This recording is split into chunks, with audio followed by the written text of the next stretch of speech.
We're going to talk about our new instrument, DROP-CRE8, which is a free drag and drop instrument that runs in Steinberg's Halion Sonic SE free player. What this will show you is our CRE8 engine, which powers our other instruments. Like we have a synth called Poly and a synth called Wave, and we'll be coming out with a bunch of sample libraries. But this is a free instrument anybody can download, and it showcases how easy and simple, but how great the CRE8 engine sounds. So what I'm going to do is Drop comes with just a couple of template presets. One is to a template so you can make quick pads, and the other one is for more like dropping loops in. But we're going to focus on the pad one, so I'm going to just double click. It's going to load, and real quickly I'll show you the CRE8 engine. So this is the main page, but there's two layers, layer 1 and layer 2. Layer 1 is Drop-S, which is the sample layer. So if you click that, you see the sample layer. Layer 2, if you click that and hit Drop-G, that's the granular layer. So then we have things like motion that have like step filters and stuff like that, or step envelopes, I should say, and then FX, arpeggios, and stuff like that. But we're going to just focus on making a quick pad out of old samples you probably don't use anymore, like old VSL strings, etc. So here's what the starter patch sounds like.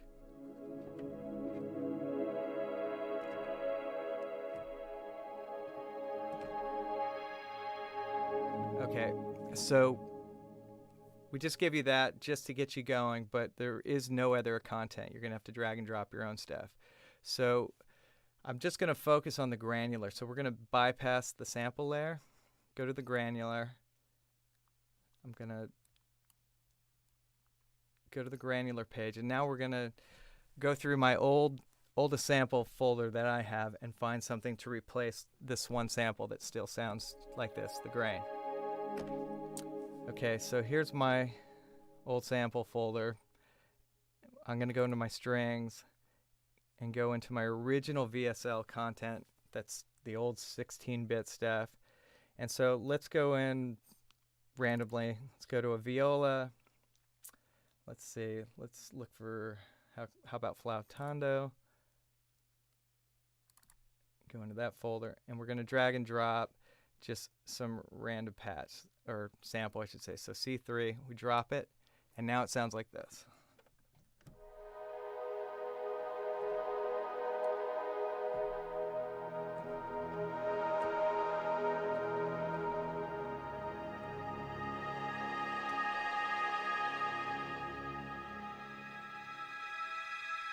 So without doing anything, it already is like kind of good sounding. Sounds nothing like necessarily a real flautando violas.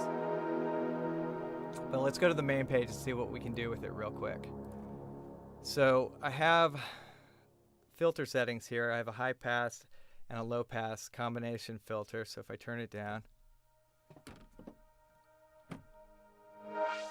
so that's the filter.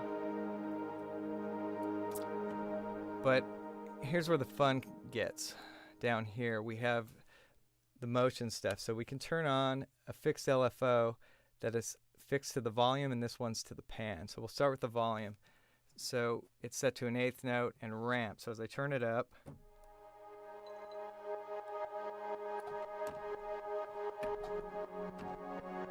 and now I'll turn on the pan one. We'll turn that to like, we'll go to the 1/2 note and start getting some motion.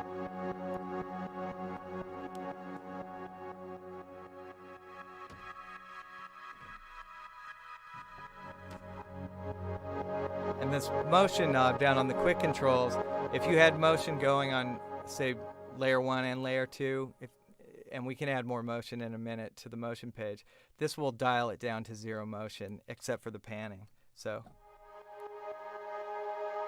or anywhere in between.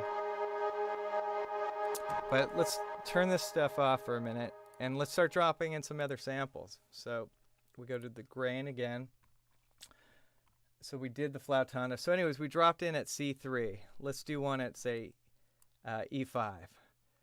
And usually this will pick up the pitch if it's in the name. So it basically picked it up. So let's just hear the difference.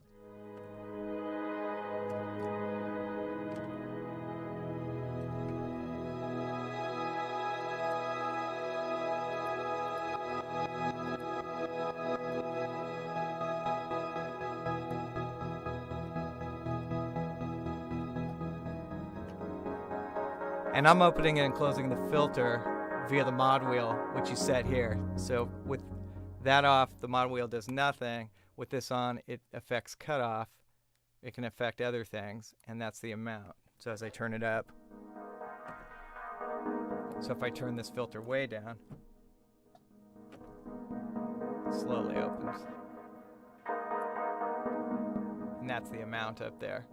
So anyways, we'll turn this back up a little bit. Turn the motion off. So let's play around with a few other samples to see what we can get. So that was the viola. We'll go back to the grain page. We'll come out. And here, let's grab a trem sound, hear what we can do with that. So C sharp, let's see if it picks up the pitch. It did. Here we go.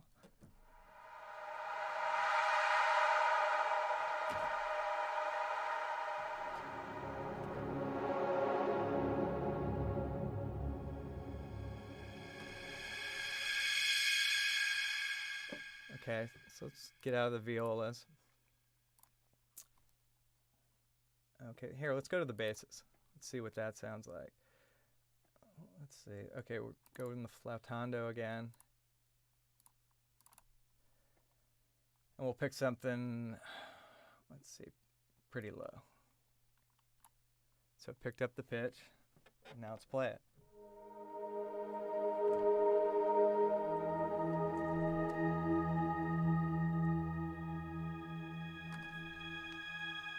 So pretty cool. You can make basses sound like that.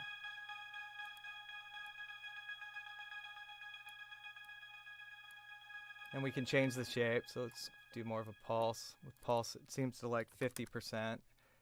That way it's even.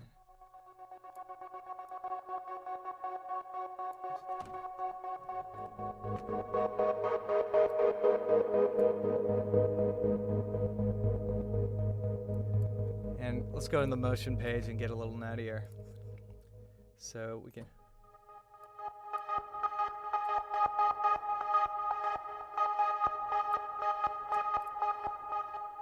Hey, let's put this more on a sine wave.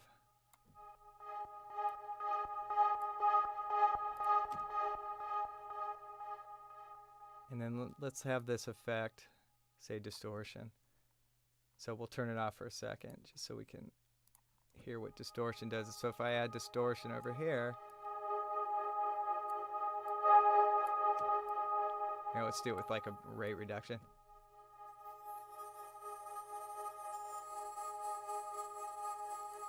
And now get this affecting it.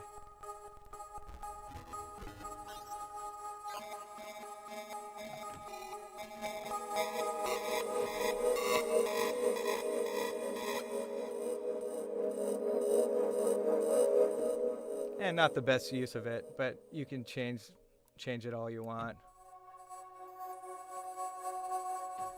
You have an LFO here, so what's kind of cool to do sometimes, we'll take off the distortion, set this kind of low. Let's turn this off for a minute. It's kind of nice to get on the motion with an LFO, turn the LFO or the sine wave to something kind of long, like 32 beats, and then have it slowly open the filter. So you can start the filter kind of dark, and it'll slowly open it. With this so here, I'll do it again. It's going to slowly open it.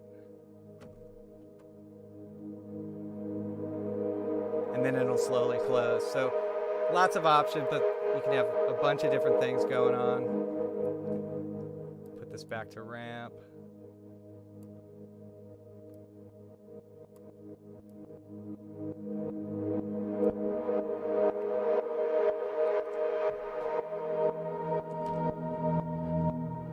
Okay, so you basically get the idea. So we'll just grab a couple of more samples just to see what it could do. So let me turn off this motion here, which I could have just actually done it here. In fact, I'll show you that. So we'll get all that motion going. I'll just dial it to nothing.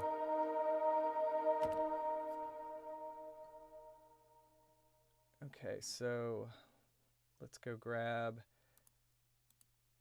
say, another string sound. Let's We'll grab a cello this time. Let's see, Sordino. Oh, it says staccato. We won't grab that because you pretty much want to grab something that's sustaining. So we'll just grab a muted regular sample. Okay, C sharp 2. It picked up the pitch basically.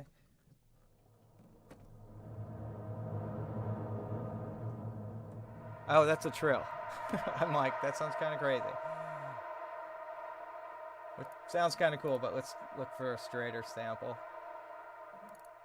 Here, just regular MF sample. We'll just grab C3, drop it in.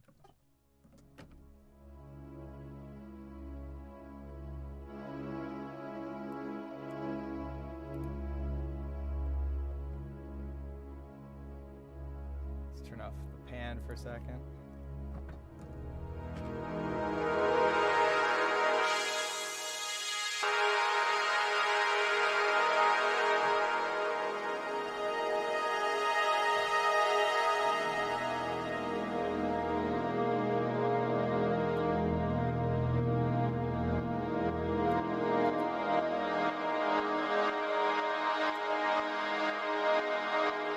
Play around with some distortion.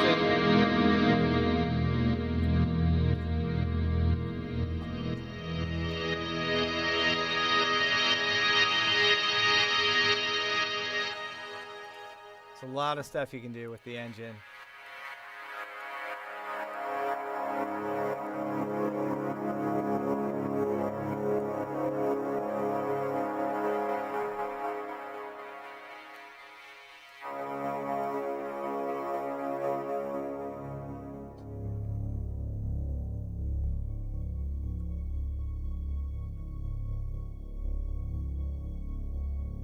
Well, basically you get the idea. You can grab stuff that you're probably not even using. As long as you have the sample source, it's super easy just to drag and drop it and make something which I think is very useful for what I do.